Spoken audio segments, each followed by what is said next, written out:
పుట్టిన రక్షకుడు జయ కొట్టు నా క్రీస్తుకే మరణం గెలిచి స్వర్గం చేరిన ద్వితీయుడు జయ కొట్టు నా యేసన్నకే భూమి నుండి స్వర్గానికి చేర్చే మార్గమితడు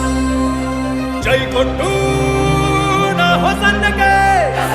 మరణించాక నిన్ను సమాధి నుండి లేపుతాడు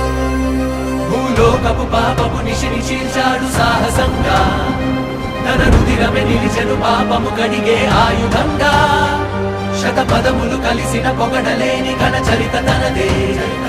కాలాలకు స్థిరపడు సరిపడు అగణిత కీర్తి తనదే